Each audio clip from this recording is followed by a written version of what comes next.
I'm Tao, and my project this semester was called Topological Illustrations. I worked with Patrick and Caroline. So today I'm going to go through a couple of topics, or a few topics. We're going to start with homotopy of paths, fundamental groups, and then covering spaces and maps. And when we get to covering spaces is when I'll start to talk about these sculptures. So paths, we have a space S of x naught,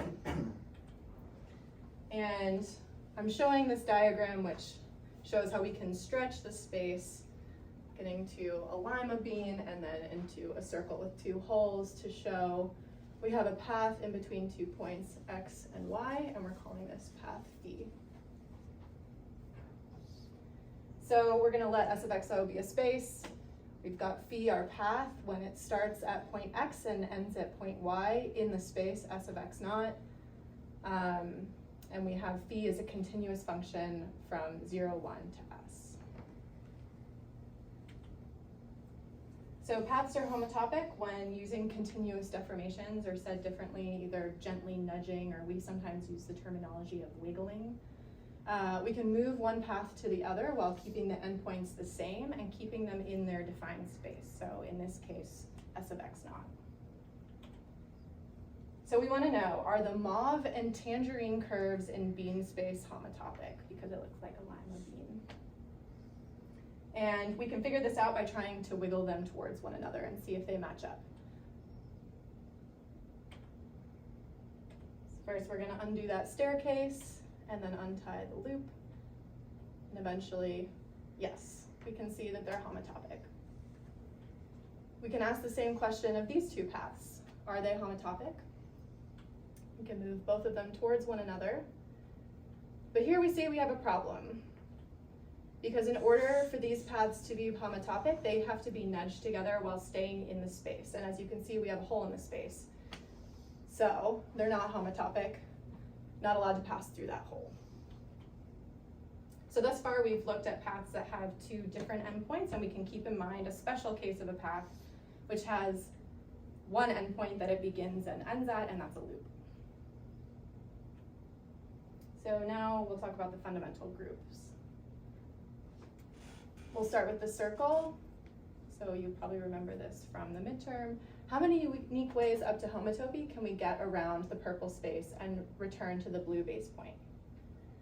So we've got one loop that goes around clockwise, we've got another loop that goes counterclockwise, and we've got this funny loop right here that doesn't actually go around the hole.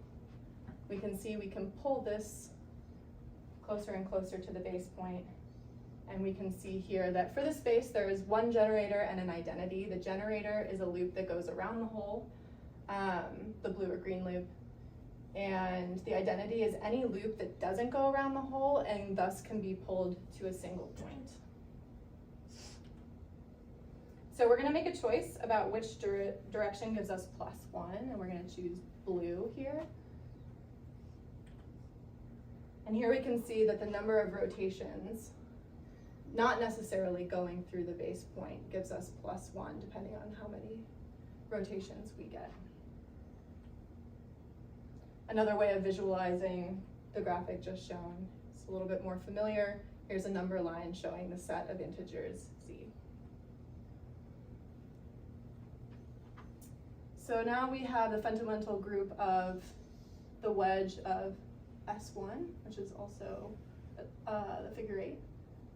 So how many unique ways up to homotopy can we get around the purple space and return to the blue base point? So it's kind of similar to getting around the circle. We can navigate around one hole, we can navigate around another hole, or we can navigate around both holes. We can also do nothing.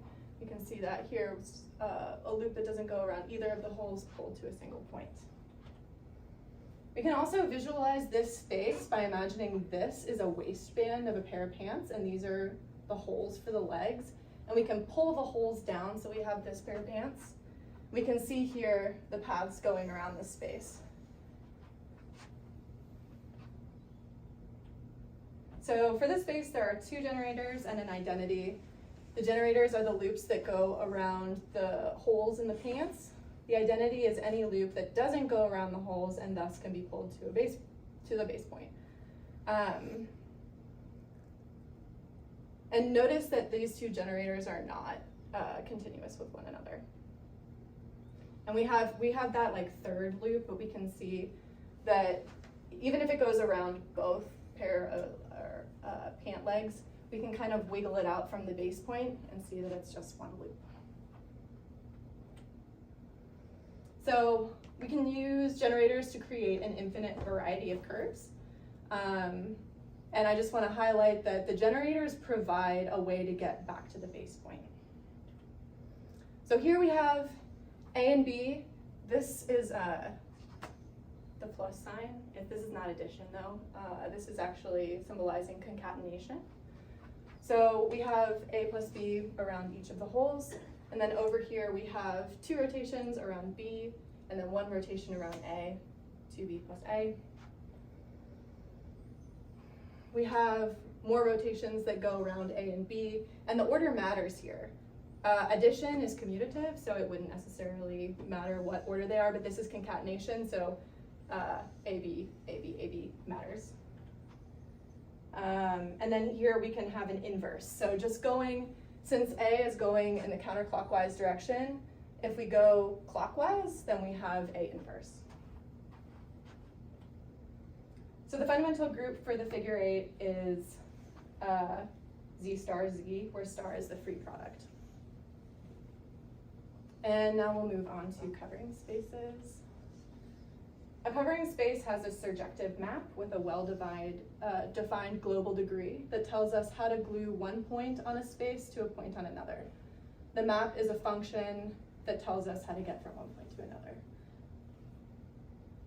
And I think this illustration will help us to decode what's going on in this covering space sculpture. So I want to show that this is a surjection. We have a space X and a space Y, and for every unique point in X, it maps onto a point in Y. But the same is not true in the opposite direction. So since my sculpture is oriented with the base space at the top, we can see here that we have 2 strings coming out of one hole into 2 different holes in the space underneath. In this space, we have 6 holes on the top going out to, I don't remember how many, but many more on the intermediate covering space underneath. So we can visualize that like the layers are the covering spaces, and then the strings connecting them are the maps between the spaces. So a covering space looks locally the same as the base space. This means if we zoom in to any point on either the universal cover or an intermediate cover, it'll look like it does in the figure 8. So Patrick and I have been talking about shrinking ourselves and being a little person walking around this space. I have to be able to see, if I'm approaching a base point and like a red A on either side, I have to be able to like find that on the base space.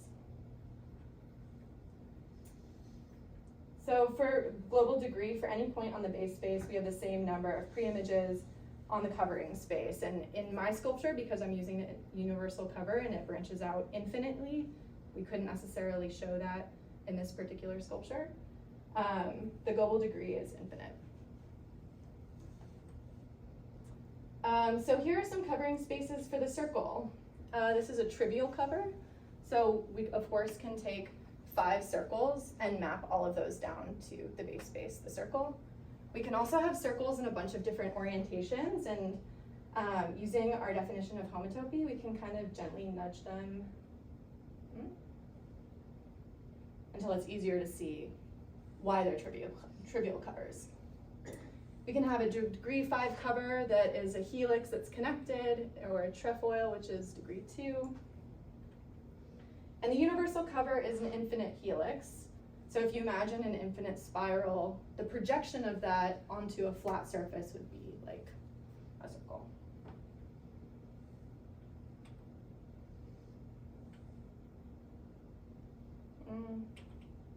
So I made a sculpture using the figure 8 as my base space, and then an intermediate covering space from a topology book by Alan Hatcher, which is available for free online, and the universal cover. So here's the universal cover. These are graphics from Hatcher. This is the universal cover, and then this is the space that I chose. And I started out by just copying, essentially, the illustrations in Hatcher. So I made these in Adobe Illustrator, and I realized pretty quickly that if I were gonna like 3D print these or something and wanted to punch holes in them, these are a little bit too small to like have 3 holes in each. So I curved the lines in order to increase the surface area and therefore make it easier to punch holes in them. And then I sent those design files to the Proto Lab at Luddy, and they were super helpful in helping me convert my files into the right type of file they needed to put them in the laser cutter. And then this is what they looked like when they came out of the laser cutter. And then the next step was to paint them. So I painted the line segments representing A red, and then B is blue, and the base points are green. And then, of course, started stringing them. So as I mentioned, the covering spaces are the layers, and the maps are the strings connecting the layers. So back to this image, we have A and B, in this case, are generators for the base space, the figure 8. We can use the pre-images of A and B to make paths back to a special base point on our covering space. And in Hatcher, the special base points are denoted with this kind of subtle on this projection, but it's a dot right here. So you can see, even though we have a crossing or an intersection of these line segments, there's no dot here, but there's a dot here. And the way we can decode the instructions for these different covering spaces, this tells us that we have the concatenation of A, B squared, BA, B inverse. So if we want to look at how that happens, okay, first we have A. So we have our special base point right here where we're going to start, and we're going to walk around and return, and that's A. Now we have B squared. So we're going to take B. We're at another base point, but we're not done. We need to get back to the special base point. We're going to do another B. So that gives us B squared. Now we have BA, B inverse. So we have B, A, and then we're going to go the opposite way to give us B inverse, and we're back at our canonical base point.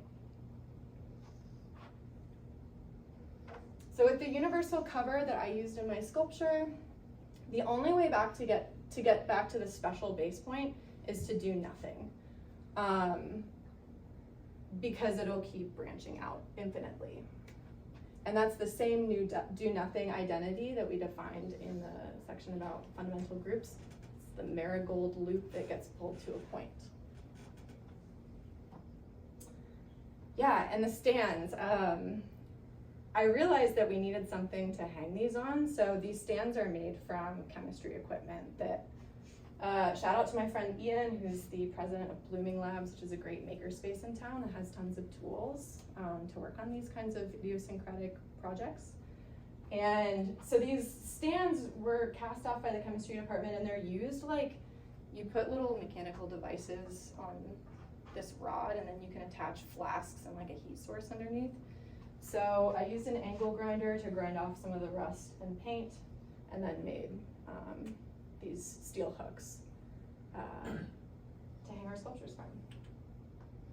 And then this is downtown with some of the guys who stand out with peace signs right before our midterm presentation. Thank you so much.